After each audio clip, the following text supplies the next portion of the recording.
पूरे जंगल में रानू चिड़िया के नाम की धूम मची हुई थी। वहीं कालू कौवा और गौरी कौवी अपने घर बैठकर इस बात से बहुत परेशान हो रहे थे। सब रानू चिड़िया की इतनी तारीफ क्यों करते हैं? अरे कालू जी, रानू चिड़िया को अच्छा बनने का बहुत शौक है। इसे तो ये भी फिक्र नहीं कि उसका सारा दाना खत्म हो जाएगा। पता है रानू चिड़िया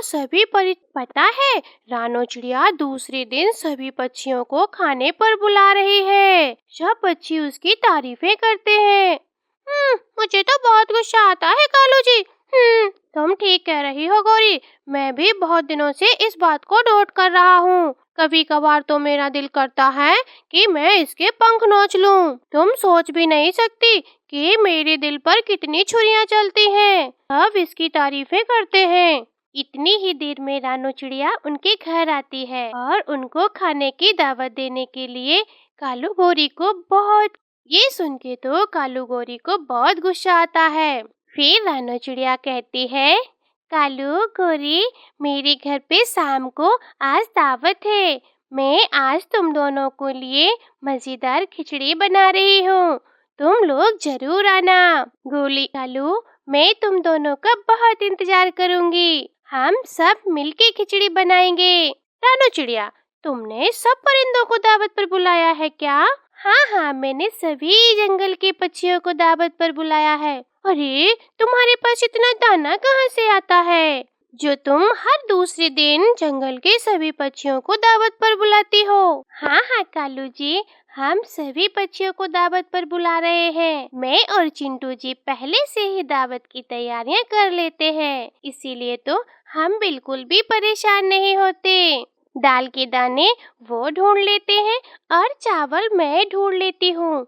मुझे और चिंटू को सबको खाना खिलाना बहुत अच्छा लगता है। चलो कालू कौवे, मुझे आप घर पर जल्दी आ जाना। मुझे अभी बहुत तैयारियां करनी है। बड़ी आई दावत देने वाली। मजेदार खिचड़ी बनाऊंगी, तुम लोग जरूर आना। ऐसे कह के गई है। फिर जंगल में रानू चिड़िया की सभी तारीफें करते हैं। इधर गौरी कालू से कहती है, कालू, कोई तो होगा जो इसके बारे में जंगल में बात करे। कोई भी तो इसकी बात नहीं करेगा फालतू में। मैं तो नहीं जाती इसकी दावत में। जाए मेरी जूती। ये सबकी नजरों में आना चाहती है बहुत अच्छी बनके। गौरी, तुम फिक्र ना करो। मैं आज एक ऐसा काम करूँगा कि आज के बाद कोई भी इसकी दावत पर नहीं जाएगा और ना ही कोई इसकी तारीफ करेगा। अरे कालू जी, फिर तो आप ये आइडिया मुझे भी बताओ कि आप कल क्या करने वाले हैं, कि आप आज क्या करने वाले हैं। मुझे नहीं बताओगे? जल्दी बताओ ना। मैं तुम्हें गौरी एक बात बताता हूँ कि मेरे दादाजी जड़ी बूटियों के बारे में बहुत उस्ताद थे। वो बहुत जानकारी रखते हैं। उन्होंने मुझे एक ऐसी बूटी के बारे में बताया था जिसको पीसकर अगर कोई खाने में मिला दे तो उसका पेट खराब हो जाता है। मैं वही जड़ी बूटी ला कर दूंगा तुम्हें। उस जड़ी बूटी को तुम पीसकर अच्छी तरह से और उस जड़ी बूटी को तुम अच्छी तरह पीस देना। जब तुम वहाँ जाओ तो सबको अपनी बातों में लगाना। मैं चुपके से वो जड़ी बूटी खिचड़ी में मिला दूंगा और इस तरह हम सब उनका तमाशा देखेंगे। ठीक है ना गौरी? और हाँ गौरी, तुम अपना पूरा ख्याल रखना। कहीं तुम भी वो खिचड़ी ना खा लेना, वरना तुम भी बहुत परेशान हो जाओगी। कालू जी, तुम सच में मुझे कितना चाहते हो? तुम मेरी कितनी परवाह करते हो? और कालू जी, ये आइडिया सोचकर तो मेरी हंसी नहीं रुक रही है। मैं शाम का इंतजार कैसे करूंगी कालू जी? बड़ा मजा आने वाला है। कालू जी, तुम जल्दी से जाओ और वो जड़ी बूटी मुझे लाके दे दो ताकि मैं उसे अच्छी तरह से पीस लूं। जहाँ सभी परिंदे दावत के लिए खुश थे और तैयारियां कर रहे थे, वहीं कालू कौवा और गौरी कौवी बहुत खौफनाक मंसूबा बना रहे थे। चिंटू जी, मैं सभी परिंदों को शाम की दावत का न्योता देकर आई हूँ। आपने तैयारियां कर लेना। हाँ, चलो आओ। चलो चल के खिचड़ी बनाते हैं। शाम तो होने वाली है। रानू चिड़िया, तुम परेशान ना हो। अगर हम मिलकर शाम को खाने की तैयारियां करेंगे तो सब काम जल्दी से हो जाएगा। तुम परेशान ना हो। फिर रानू चिड़िया और चिंटू चिड़िया शाम को खाने की तैयारियां करना शुरू कर देते हैं और धीरे धीरे सभी पक्षी एक जगह और फिर धीरे धीरे सभी पक्षी भी आना शुरू कर देते हैं। अरे गौरी, तुमने तो बहुत देर कर दी, खाना तो कब से तैयार है। सब परिंदे तो काफी देर से आके बैठे हुए हैं। कालू कहाँ है? तुम्हारे साथ नहीं आया कालू जी? वो जरूरी काम से कहीं बाहर गए हुए हैं रानू चिड़िया। थोड़ी देर तक यहाँ पहुँच ही जाएंगे, फिर हम सब मिलके खिचड़ी खाएंगे। उधर गौरी कौवी रानू चिड़िया को अपनी बातों में लगा लेती है और उधर कालू कौवा छुपके से खिचड़ी में जड़ी बूटी डाल देता है और फिर आकर सभी मेहमानों के बीच में बैठ जाता है। कालू कौवा और गौरी कौवी खिचड़ी नहीं खाते हैं। अरे गौरी और कालू, तुम दोनों खिचड़ी क्यों नहीं खा रहे हो? अरे रानू चिड़िया, कल हमें सर्दी लग गई थी, जिसकी वजह से हमारी तबीयत खराब हो गई है और हाँ, खाने को कुछ दिल भी नहीं कर रहा है। इतने प्यार से बुलाया था तो हमने सोचा कि उनकी दावत पे जाना भी जरूरी है, इसलिए हम तुम्हारी दावत को मना भी नहीं कर सके और तुम्हारी दावत पर आ गए।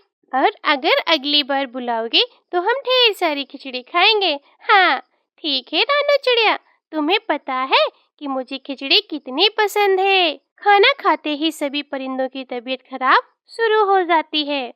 वह जल्दी जल्दी से अपने घर जाना शुरू कर देते हैं। चिंटू चिड़िया जी, लगता है मेरा पेट खराब हो गया है, कुछ गड़बड़ हो रही है। रानू जी, तुमने मेरे मुंह की बात छीन ली। मेरे पेट में तो लगता है तूफान आ रहा है। नहीं नहीं, ये कैसे हो सकता है? मुझे जल्दी से जाना होगा, चिंटू जी को सारी बात बतानी होगी। अरे अरे नहीं नहीं, चिंटू जी मुझे जाने दो, मुझे बहुत जल्दी है, मेरे पेट में बहुत दर्द हो रहा है। फिर सभी एक के बाद एक पक्षी भागने लगते हैं।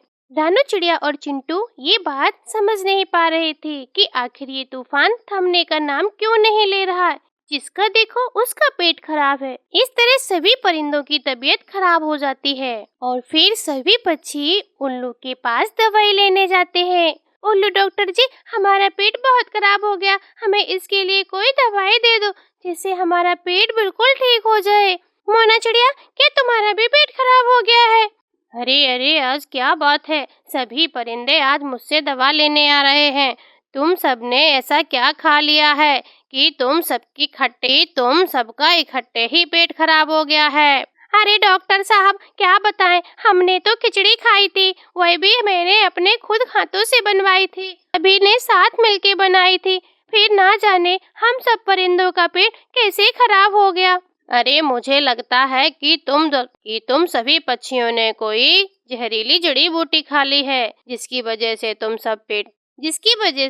तुम सब पक्षियों का पेट खराब हो गया है। जरूर किसी ने तुम्हारे साथ कोई शरारत की है। इतनी देर में तोता भी उस्ताद के पास आ जाता है दवाई लेने। ओले डॉक्टर, जल्दी जल्दी से, मेरे पेट में दर्द हो रहा, मुझे कोई दवाई दे दो, मेरा बहुत बुरा हाल हो रहा है, अब तो मुझसे बर्दाश्त भी नहीं हो रहा है। उल्लू डॉक्टर जल्दी करो, मुझे बहुत कमजोरी हो रही है, मुझे लगता है कि मैं गिर जाऊंगा। मैंने कल कालू कौवे को जड़ी बूटी के पास देखा था। ओहो, तो ये जरूर उस कालू कौवे का ही काम होगा, शायद इसीलिए उन दोनों ने खिचड़ी नहीं खाई। ये उन्हीं का ही काम है, इस तरह का काम और कोई नहीं कर सकता, वो कभी नहीं मानेगा। हाँ, ये उसी का ही काम है। वह खिचड़ी तुम्हारे पास बची है क्या? क्या? मेरे पास थोड़ी सी खिचड़ी बची है, अभी भी पड़ी हुई है। अरे अरे, तुम वो खिचड़ी लेकर आओ और कालू कौवे के घर जाओ। अगर उन्हें खिचड़ी खा ली तो इसका मतलब उन्होंने जड़ी बूटी खिचड़ी में नहीं डाली, और अगर उन्होंने खिचड़ी नहीं खाई तो इसका मतलब उन्होंने कोई गड़बड़ की है। फिर रानू चिड़िया और चिंटू चिड़ा खिचड़ी लेके कालू और गौरी के घर जाते हैं। गौरी कौवी, तुम दोनों ने कल खाना नहीं खाया था, इसलिए मैं आज तुम दोनों के लिए खाना लेकर आई हूँ और आज मैं तुम्हें अपने हाथों से ये खिचड़ी खिलाऊंगी। अरे नहीं नहीं नहीं रानू चिड़िया, मैंने नहीं खानी खिचड़ी, मुझे तो बिल्कुल भी भूख नहीं है। अरे क्यों गौरी, तुम्हें तो खिचड़ी बहुत पसंद है। गौरी कौवी, तुम्हें आज हर हाल में ये खिचड़ी खानी होगी। अरे रे, मैं नहीं खाती खिचड़ी, इस खिचड़ी को मैं बिल्कुल नहीं। क्या कहा तुमने? खिचड़ी ऐसा क्या हुआ जो तुम्हें पता है कि तुमने ये जानबूझकर खिचड़ी नहीं खाई? तुम दोनों ने हमारी खिचड़ी में जरूर जड़ी बूटी डाली है, जिससे हमारी सबकी तबीयत खराब हो गई है। जल्दी बताओ, तुमने हमारे साथ ऐसा क्यों? क्या बिगाड़ा था हम सब ने तुम्हारा? माफ कर दो रानो, प्लीज माफ कर दो। जंगल में सभी परिंदे तुम्हें बहुत पसंद करते हैं और ये बात हमको बिल्कुल भी अच्छी नहीं लगती थी।